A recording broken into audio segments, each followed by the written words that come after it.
I was born at Taunton in a caravan in 1921. The best memory I've got was the first year I was married.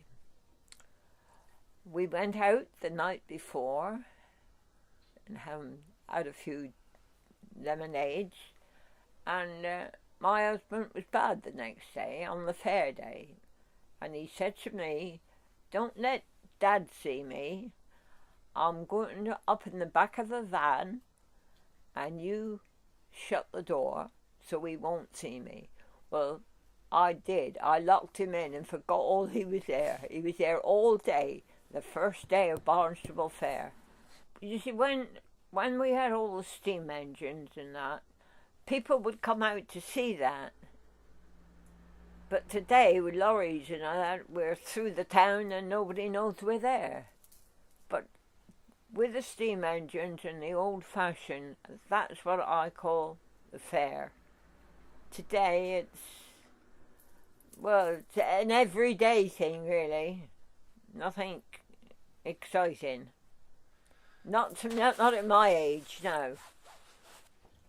From when I was 8, because it's different now, the children are not allowed to mind the stall, but when I was 8, I used to stand on a box to mind the stall. You don't see them now because they're finished, but it was a roller penny, and I used to stand on a box to mind it, and I was 8. My daughter, I only got one daughter, when we come to Barnstaple Fair, she was the only little girl on the fair that went to school at Barnstaple. And your journal, is it? They added in there, had her picture and a write-up about her, the only little girl of all the children who got, because everywhere we went, she would want to go to school. Not that I made her go, she would go. I had coconut shy, and you had throw the rings over the prizes. We never had no rides, but my daughter married David Rowlands, that's the one who runs this, but we never had any big rides at all. Because in the First World War, my father was in the Marines, so when he came out, wasn't interested, and when I got married, my husband was in the Air Force, so we never had no big stuff at all. I was working on the railway on Mill Bay at Plymouth for 4 years. And when they had the first bombing of Plymouth, we couldn't get a bus, you couldn't get anything to get you home. Now, I used to walk from Mill Bay station to Ivy Bridge every night. Happy as a town boy, because we knew we had to do it. Not only me, other girls as well. But that was 1941. My dad took a place called Marsh Mills. It's between Plimpton and Plymouth, and there was a big piece of land there, and nearly all the show people was there through the war, until it got very bad with the bombing, and then we had to shift. But most of them were there in our life. And years ago, we wouldn't have a car. My parents wouldn't have a caravan like this. We'd have one of the old-fashioned ones. And you'd have a kitchen, like a tent, as a kitchen outside. It wouldn't be nothing with your kitchen in your van. You wouldn't dream of that. But everything now has got modern. What they say, you got to go with the times. Well, maybe so. But my times is gone. Because that must be one of the other things that obviously people... That was before the war, wasn't it, Martin? Yeah. We had this storm, Just come out of nowhere. I can remember my father's van was parked by Connolly's thing, and they got ropes and tied the helter-skelter up so that they could shift the van to get it away, because they thought it was going to come over. Now, I'm in the roller penny, and the wind is shifting it. And someone said to me, get out of that, you'll get killed. I said, I can't get out of it because my father's money's in here, because it was fair day. It wasn't very much, but then days it was a lot. I said, I can't get out because my father's money's here and I can't get out and leave it. Well, we packed up, but some people stayed, and they reckon it was the best Barnstaple fair ever they had, because there was nothing hardly there. That night, I know my dad said to me, we'll get packed up if we can, and we'll get away from here. And we did. And we went through the night down to Cornwall, because the fair used to be Barnstaple Summer Court, that we'd go to Summer Court Fair. And we got down through the night to Summer Court. I'm just trying to think, because we've had so many different Easters. But when I was home, before I was married, we'd go from Plymouth, that was always our winter quarters, to Falmouth. That would be the first start. On the 25th of March, the showmen used to, what they call, license their lorries. That was the license time, and nearly every showman would start out on the 25th of March. Now they go out winter, I think. It's winter now to me. Falmouth, from Falmouth we'd go to Truro. Truro would be St Austell, Camborne, all the main Cornish towns, and Elston, Flora, Penzance, Corpus Christi, that was a big fair. We'd go right through there until we come back to Barnstaple. David, that's my son-in-law, he'd been up to Bristol and open, he'd been to London. We didn't. We kept this part of the country. Yeah. But since they've been married, they've done further on. August time. Dawlish, we go to Dawlish Regatta, Teignmouth Regatta, Dartmouth. Today, the stuff is easier. Before the war, everything was laid down, but now it's all the waltzer. It folds up. The dodgems folds up. Well, before the war, they used to have 5 or 6 men to lay the bottom, but now they just press the button and up it goes. On the dodgems, you got 2 men now. Before, they used to have about 5 or 6. When you get to Cornwall, going away from Barnstaple, when you go to Cornwall, the first thing they say to you, what have you got new? What exciting rides have you got? Well, they don't realise that they cost a lot of money, that you can't keep renewing them every year, but that's what they'd like. That's Cornwall. That's the first thing they'll say. What have you got new? But I noticed here at Barnstaple Fair, the little kids, anything up in the air, they want to be up there. My grandson, he had a new ride this year. I don't know what they call it, Reach for the Stars? Sky Swing. So, I wouldn't go up in it. It's up in the top. Now, I said to my little granddaughter, now look, Ruby, I don't want to see you up there. Phew, Nan, she said, I've up there 10 times already. I'll give you my favourite ride. The first waltzer that ever came on the fairground was White Lakes. It was Penzance Fair. And they said to me, come on, you've got to have the first ride on the waltzer. I go on the waltzer. The next day I'm walking around like this. My mother said to me, what's the matter, my love? I said, I had the first ride on the waltzer and I've hurt me neck. She said, well, look, you have the last ride tonight and straighten your neck up. She said, because you got to mind the hoopla tomorrow. And I was 13 then, and I've never been on a ride since. I was minding my grandson's fun house right up to last year. I was in the pay box. Then my husband was bad and I had to give up. But I could do it again. But years ago, it was all the West Country for Barnstaple Fair. But now you get them from London, from Bristol, Manchester, don't you? You get them from everywhere. Yeah. But years ago, it was all West Country Fair, really. Billy Butlin, old Billy Butlin, he bought his first hoopla off my dad. He's a millionaire now. Is that Butlin, Yeah. as in Butlins? Yeah, but when he first started, he came and he bought the hoops, where you throw the hoop over. Well, he bought that one off my dad, and that was the first. That's what started him on the. Then Sonny Conley and all them went to work for him. Yeah. My husband was minding the dodgems from his son-in-law, and they had a thing there with all the money in, like slots for change. Well, a fella came up, and he wanted to buy a couple of tokens. So George sold him the tokens.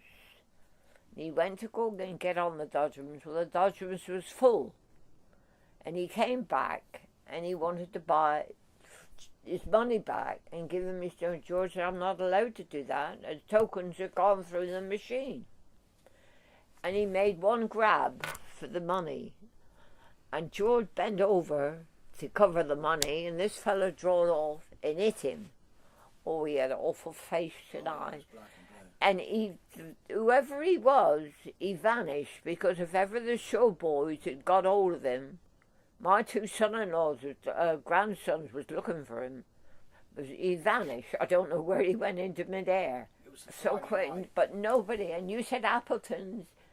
There was 3 of the Appletons here walking around the fairground looking for him. But nearly all the showman's sons left their business and they were looking for this boy. I said, good job they didn't find him.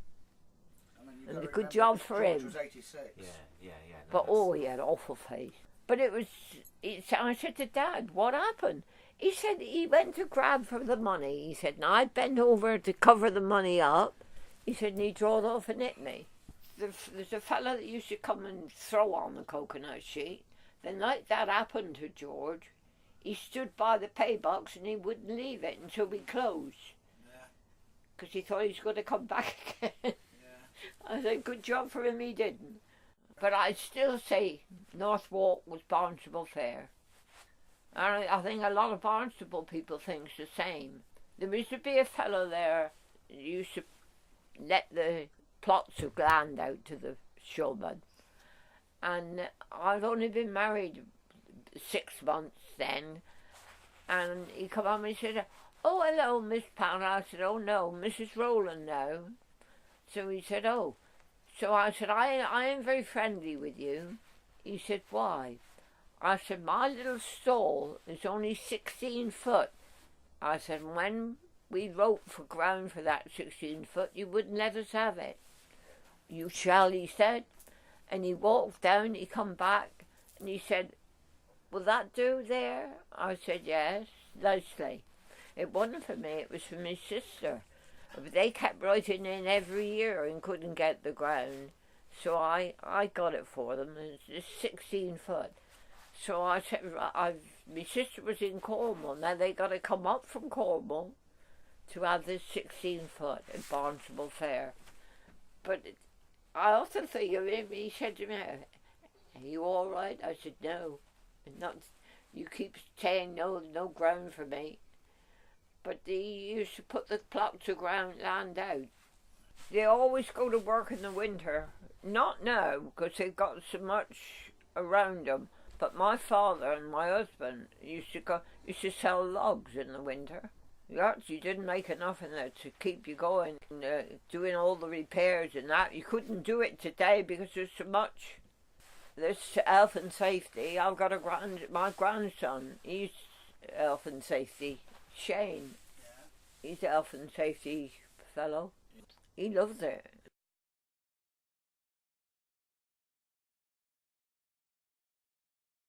Selling nugget.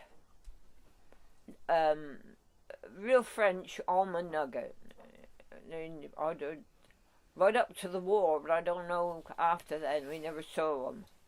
But down North Walk, that end of Northwalk, there used to be people called penfolds. Oh, yeah. And sweet stalls. And they used to have, oh, they were beautiful. And they used to have great big round glass bowls with almonds and gingerbreads and all that in it. They used to call it the fairing. Yeah. And I don't know, I don't see any of it today, but my mother used to send me down to buy the gingerbread.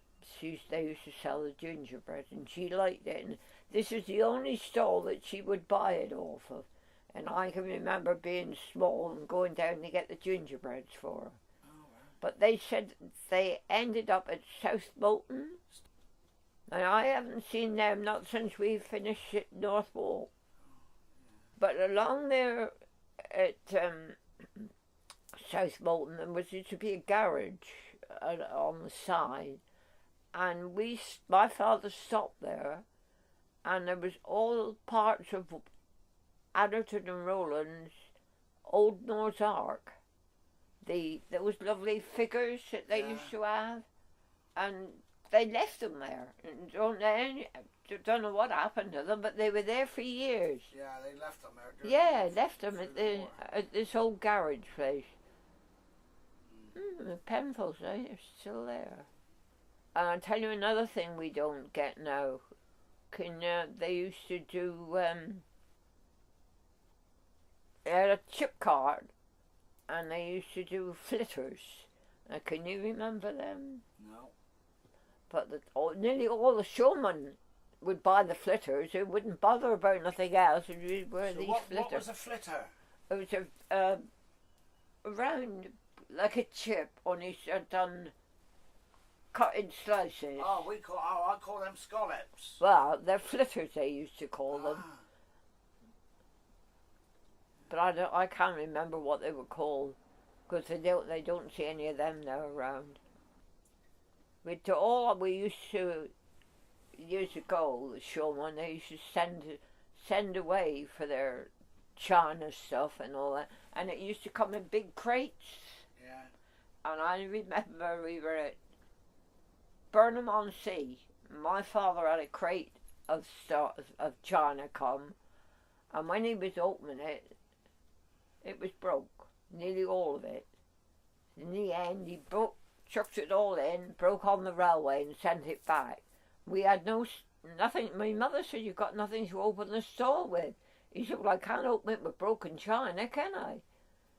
And it was all sent back. But that's how they used to buy it. They used to come by rail, great big crates. They don't do that today because they don't have it. No. It's all fur stuff now, and like teddy bears and really much china stuff on the fairground. No, none now. And we've got a lot home in the house, in the shed. We had Watcombe pottery. George bought when they finished up. He bought out all their stuff. We used to. You can remember on our store. You said you had a mug once. I did, yes. Well, all that was from Watcombe pottery, because they went burst, and George bought all their stuff up.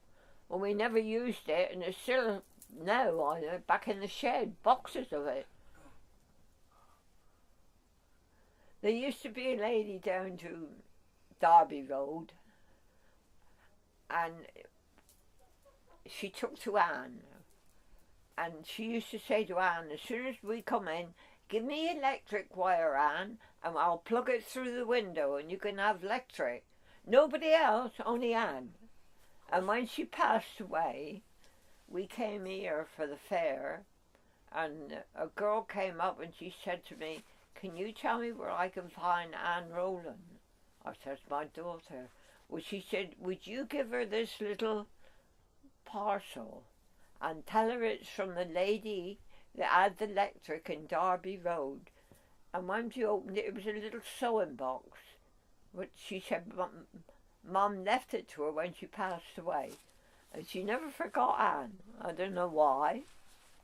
He was 14, a young boy from Barnstaple.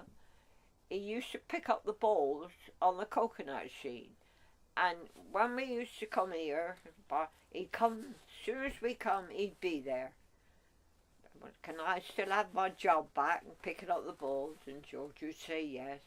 And he's married now, and he lives at Bideford, doesn't he? Yeah. But he's over here every night when we're here. He says, I won't come home. And he was, what is he, about getting on for 60 now, isn't he, Neil?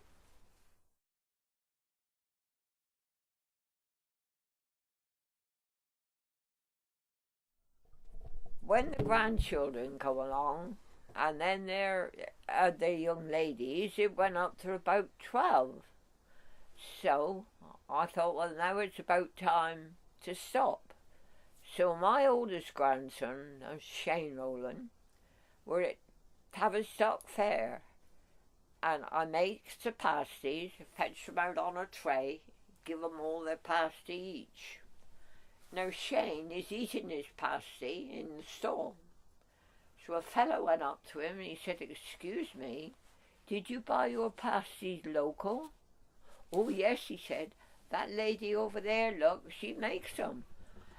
He come over and he said, I'll have 2 please. I said, 2 what?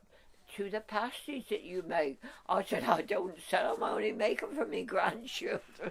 But he went and told the man I sold the pasties. What I used to do, I used to make them the night before, and I had a big fridge then, and I'd put them in the fridge, then I'd get up in the morning, fair day, and I'd cook them all, ready by 12 o'clock, and then they all had a pasty. But when they start getting their girlfriends and their boyfriends, I thought it's about time to stop.